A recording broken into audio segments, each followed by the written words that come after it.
उमाकांत जी, आप press club of India के अध्यक्ष होने के साथ साथ एक जाने माने पत्रकार भी हैं और आपने बहुत समय, जैसे मैंने कहा, फील्ड में बहुत काम किया है।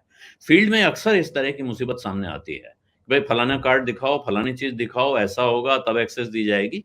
और इस वक्त पिछले कुछ समय से, खास तौर पे कोरोना के दौर में जो पाबंदियां लगी थी, उसके बाद ये बताया जा रहा है कि संसद को कवर करने वाले पत्रकारों पर भी तरह तरह की उनके काम में बाधाएं आ रही हैं। उनके तमाम जो एक्सेस थे वो विड्रॉ कर लिए गए हैं।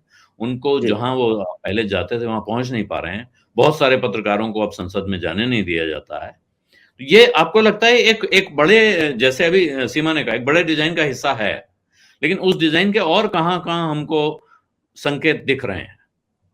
देखिए, मैं आपको थोड़ा सा बता दूं कि पार्लियामेंट, देश की जो संसद है, जिसको बहुत सबसे बड़ी पंचायत बोलते हैं, सबसे बड़ी डेमोक्रेसी का टेम्पल बोलते हैं, वहां कोविड के पहले जो पाबंदियां लगाई गई, सरकार की मंशा तो थी, क्योंकि हम सेंट्रल हॉल में 14-15 साल से एक्सेस मेरी सेंट्रल हॉल में थी।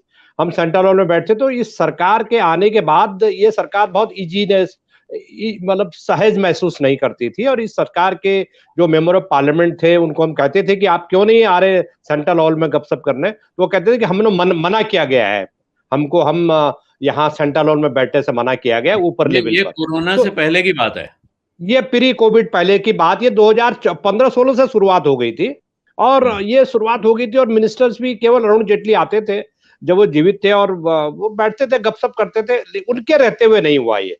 अरुण जेटली ने रेजिस्टेंस किया कि देखिए, पत्रकारों को मत रोकिए, वो दिवंगत हो गए हैं, लेकिन उन्होंने रोका अपने कार्यकाल में कि भाई पत्रकारों पर, उन्हीं के कार्यकाल में पाबंदी की बात हो रही थी। 2000, अब ये इनको एक मौका लगा कोविड की, जब कोविड शुरू हुआ तो 2000 मुझे लगता है कि सन 2000 में मई, मार्च में कोविड लगा।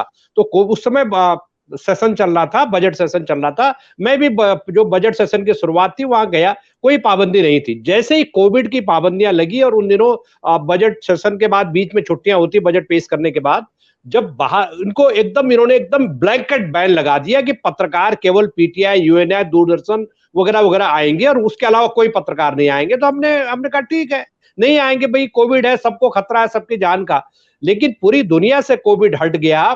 मॉल, ट्रेन, मेट्रो, बस, एयरपोर्ट खचाखच भरे हुए हैं। लेकिन आज की तारीख में जब हम बात कर रहे हैं, पिछला जो सेशन हुआ, उसके पिछले जो सेशन हुआ, मेरे को फोन आया लोकसभा से कि साहब आपका 1 तारीख 2 तारीख आपकी लॉटरी निकली हुई है। तो मैंने कहा भाई, कोई कथा हो रही है कि जो कथा लॉटरी में प्रसाद लेने वहां आना है और प्रसाद लेकर के अपने मोहल्ले में बांटना है? What is this nonsense?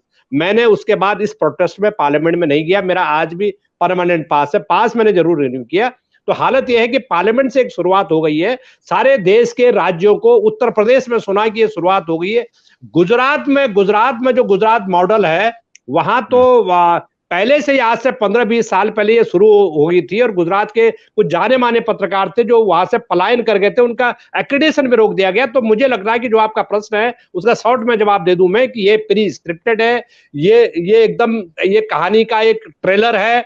और ये जो कहा गया कि साहब ये बैन लगाने की बात हुई, तो किसी छोटे अफसर के बस की बात नहीं है। ये एक हाईएस्ट लेवल पर, ऊपर लेवल पर, दिल्ली के लेवल से कहा गया कि भाई ये रोको को रोको। उसका कारण है कि इनको मीडिया की, पत्रकारों की जरूरत नहीं है। ये जो सो कॉल्ड चौथा स्तंभ बोलते हैं, उसका कोई वैल्यू इनकी नजर में अगर जरा भी होती, इनको ये ध्यान रखना चाहिए कि संसद में या पीएम की रैली में कोई जर्नलिस्ट जा रहे हैं तो आपके गेस्ट हैं।